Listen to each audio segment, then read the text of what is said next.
On s'approche doucement du week-end, un week-end qui va ravir les curieux et amoureux du patrimoine culturel et naturel. C'est la thématique de ces 31e journées européennes du patrimoine. Et qui de mieux pour nous en parler que Monsieur Patrice Pilet, conseiller général de la culture de la Manche et maire de Bricbec. Eh bien, Monsieur Pilet nous fait le plaisir d'être parmi nous. Bonsoir. Bonsoir. Les journées du patrimoine, c'est avant tout une histoire d'hommes, de bâtis, de nature, du temps qui passe aussi. Est-ce que vous pouvez nous en dire plus sur le pourquoi, du comment, du qui de la création de ces 2 journées ?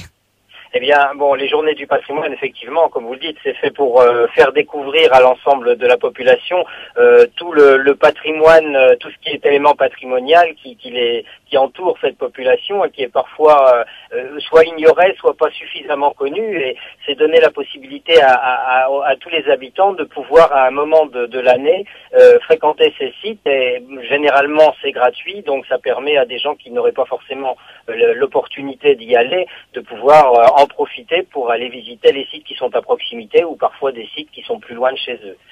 Et c'est quelque chose qui est devenu énorme parce que la première année, donc c'est Jacques Lang qui avait mis en place en 1984 et maintenant il y a 50 pays qui font les journées européennes du patrimoine, plus de 10 millions de visiteurs chaque année. Et dans la Manche, comment ça se passe? Combien de personnes visitent à peu près? Est-ce que vous pouvez donner des chiffres ou... C'est difficile à évaluer parce que on a des sites naturels, on a des sites aussi qui sont ouverts donc largement au public, mais je pense qu'on peut évaluer au moins aux alentours de 200 000 personnes qui vont de ci de là sur l'ensemble du département visiter les sites, ce qui est quand même relativement important, et en fonction des sites qui sont ouverts. Et dans les sites du département où on a déjà, nous, dans l'année, en temps normal, plus de 200 000 visiteurs, on atteint des chiffres records au moment des journées du patrimoine. 200 000 sur un concentré de 2 jours, c'est vrai que ça paraît énorme. Et dans la Manche, justement, quels vont être les sites phares qui ouvrent leurs portes ? Alors pour le département, en ce qui concerne le conseil général qui possède un certain nombre de sites, un réseau de sites et musées, on a en gros une quinzaine de sites plus nos bâtiments, je dirais officiels, comme les archives départementales, comme la conservation des antiquités et objets d'art qui ouvrent aussi aux journées du patrimoine. Donc nous avons les sites phares, sont quasiment tous les sites du département qui déclinent chacun une thématique différente. Pour commencer par le nord, on peut citer la maison natale de Jean-François Millet qui ouvre ses portes, qui permettra de montrer à la fois une exposition sur Van Gogh et Millet, donc l'exposition temporaire qui est aujourd'hui, mais aussi d'offrir aux visiteurs la possibilité de découvrir la maison natale et l'ambiance dans laquelle vivait Jean-François Millet à une certaine époque. Et l'exposition temporaire, est ouverte juste pour les journées du patrimoine ou c'est ouvert sur tout le mois de septembre peut-être ? Alors c'est ouvert tout le mois de septembre, mais disons qu'elle est gratuite aux journées du patrimoine, alors que normalement l'entrée est payante, Et oui. Donc, ce qui permet à certains visiteurs d'en profiter.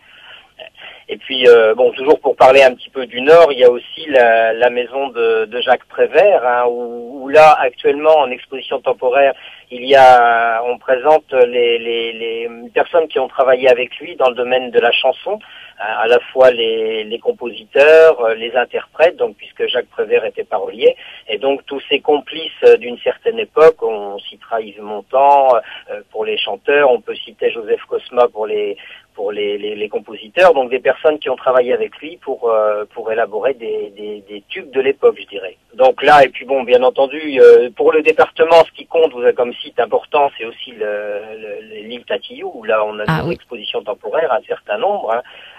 Il y en a une sur les vestiges de la bataille de la Hougue, il y en a d'autres sur le patrimoine maritime, plusieurs expositions qui seront mises offertes aux touristes à ce moment des journées du patrimoine.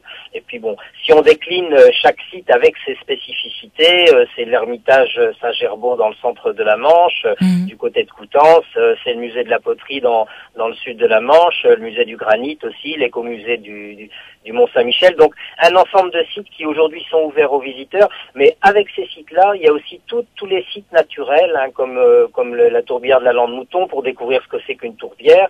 et puis d'autres sites qui sont comme le musée de la poterie aussi est associé à une randonnée. Donc véritablement une diversité d'offres pour l'ensemble du public qui leur permettra de découvrir les sites patrimoniaux du département sous des aspects complètement différents. Un programme très varié, oui, je vois ça. Voilà. Et pour tous ceux qui voudraient organiser leur week-end autour des Journées européennes du patrimoine, est-ce qu'il y a un site web avec les infos, horaires et visites commentées? Oui, le plus simple, c'est de se rendre sur le site culture.manche.fr, qui est le site du département, ce qui concerne la culture en général, et puis plus spécifiquement, donc dans la rubrique patrimoine, où là vous aurez toutes les informations.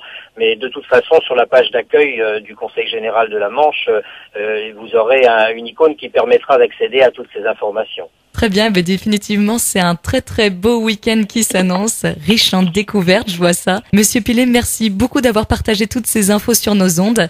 Passez une très belle soirée. Merci, bonsoir. Au revoir.